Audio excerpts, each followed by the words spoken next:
Welcome to another episode of Israel in Asia. Welcome to another episode of Israel in Asia.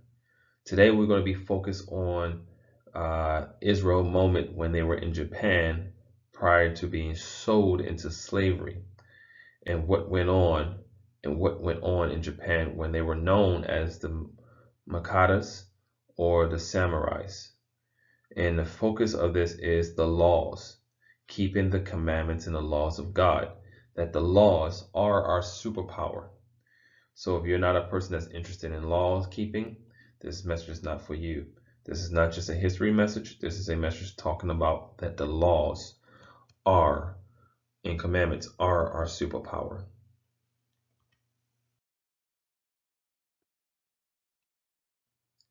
So as we read this book, and you find out throughout the whole entire book that they're searching and identifying and confirming and proving that Israel was in Japan. And they were known under different names. Like I said, they were known as the Mikados or the Samurais. Even to the point where they believe some of the Inus are descendants, and some of them are descendants from Israel. Basically, they were intermingling and mixed in assimilated with the nations. There are other books that say they even looked just like the Japanese.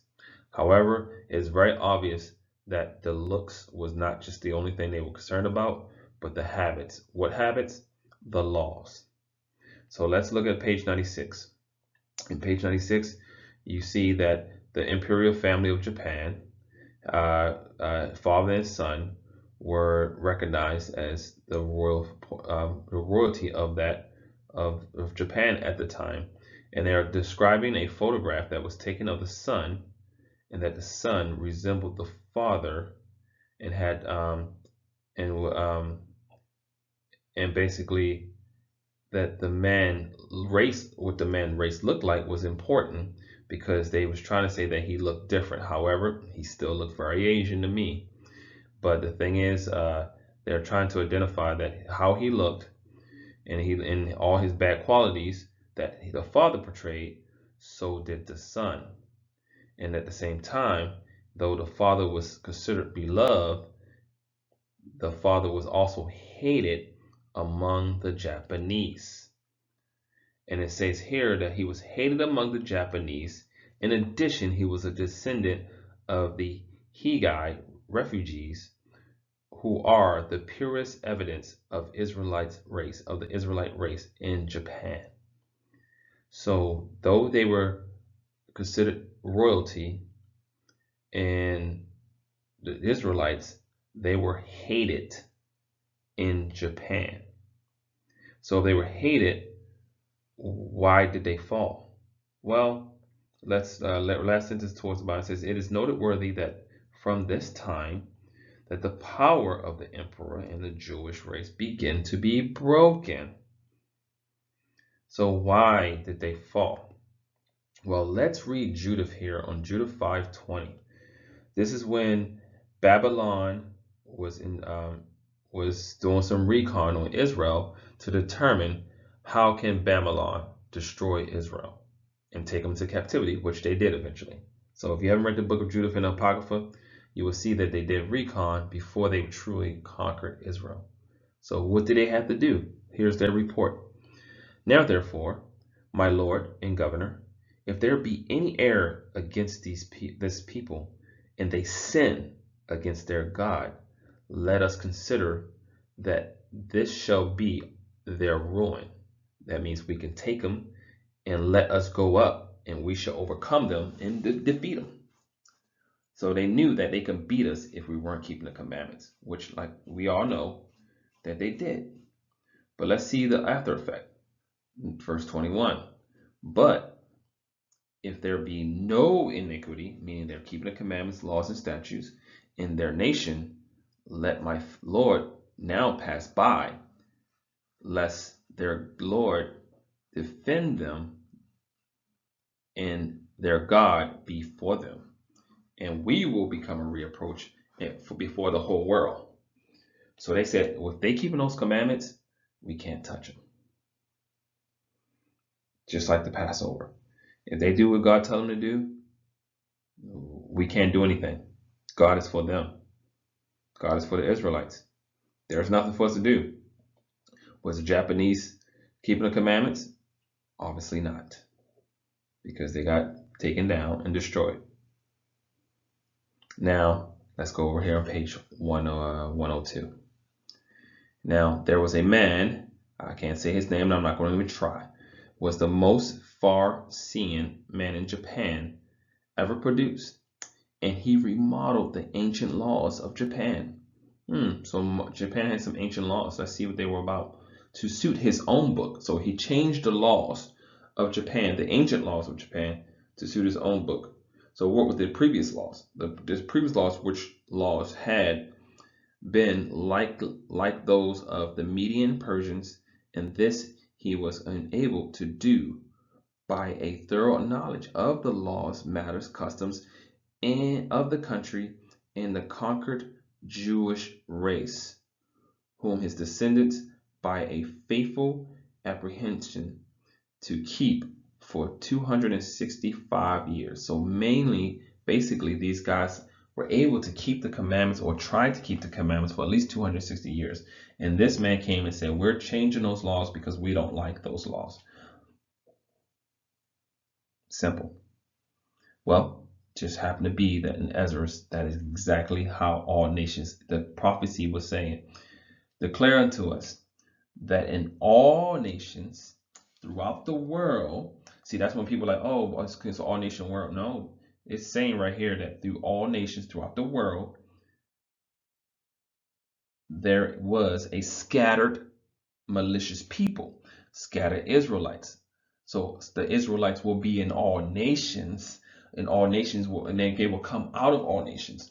So there will be a malicious people that had laws, commandments, contrary to all the nations. See, there you go again, where it's like it can't be an all-nation message if you had laws contrary to the rest of the nations. And continually despise the commandments of kings. So those that are coming back and keeping commandments, it's going to despise your leadership, it's going to despise your government, it's going to despise everybody. So as to uniting of their kingdom, honorably intended by us, cannot go forth. So now they know if you're keeping the commandments, their kingdom can go forth and their kingdom will be destroyed. You see how these laws are superpowers? And Japan was able to switch it to say, nope, you keeping this law. What about the laws of today? Are you keeping the commandments? Realize that this history will repeat itself over and over and over. We all got to do work our hardest to strive to keep the commandments and the unity and fellowship and get to know each other, because we need each other as this time comes, because guess what? These kingdoms will turn against us. Now, here it just happened to be another book where they're just talking about Japan and the laws in Japan. From 1586, when the Japanese ruler came to clear in more details information linking the slave trade to the Macau and Nagasaki route. For example, a document written by one of the subordinates with a short but important message declared to this trader, saying that at Nagasaki and other places, ships of the southern barbarians are influencing regional lords and our laws negatively. Not only that, these ships also buying hundreds of Japanese men and women. Their hands and feet are chained and they are driven into the bottom of the boat. So these Japanese men and women, I mean, were those Ammon? No, they were Israel. But however, they also happen to highlight the fact that some of these barbarians were influencing the regional lords and our laws negatively. Why does the laws matter? Because they know the laws of the land dictates your power. Our superpower is the commandments and laws of God and not the laws of man. You're not in this world. You're not of the. You're in this world, but you're not of this world. So please realize, keep the commandments. It is your superpower. If they know you keeping the law, they will hate you. But if they know you keeping the law, they know they have to go by you and not bother you, because they know they will become a reapproach to you. Now, if they are a reapproach, how does that work out? So let's try to figure out with this book here from the Mikado Empire. So first, let me read Ezekiel 25. Behold, therefore I stretch out my hand upon thee, and I will give thee for a spoil to the heathens, and I will cut thee off from the people, and I will cause thee to perish out of the countries. I will destroy thee, and thou shalt be that I am, they should know that I am the Lord. So right now they talking about destroying the Israelites because we are not keeping the commandments. Thus said the Lord God, because the Moab and Seir do say, behold, the house of Judah is likened unto all the heathens, meaning that they knew that if we're not keeping the commandments, they're going to destroy us, and we'll be just like them. We will be just like them. And they knew that they need to convert us or try to get us to be just like them.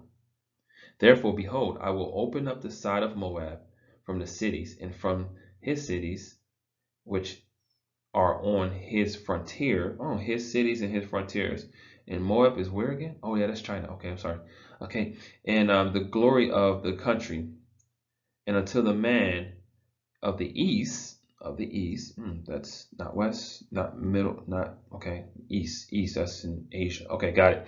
With Ammonites, which is Japan, and I will give thee in a procession, and that the Ammonites may not be remembered among the nations.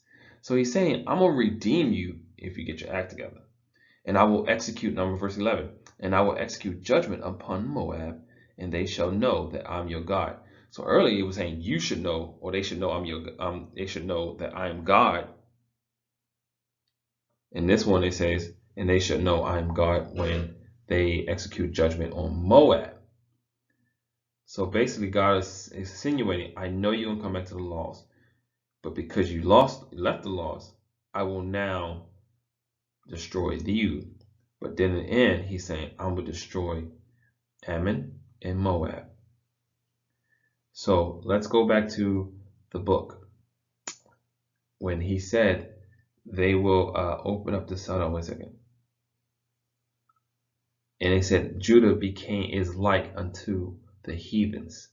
So over here in this book, they're talking about this when descending from rapid rivers, in Yoshi, Yisho, he will notice that the Enos, boatmen, from time to time will throw one of their wands into the river at every dangerous point or turning.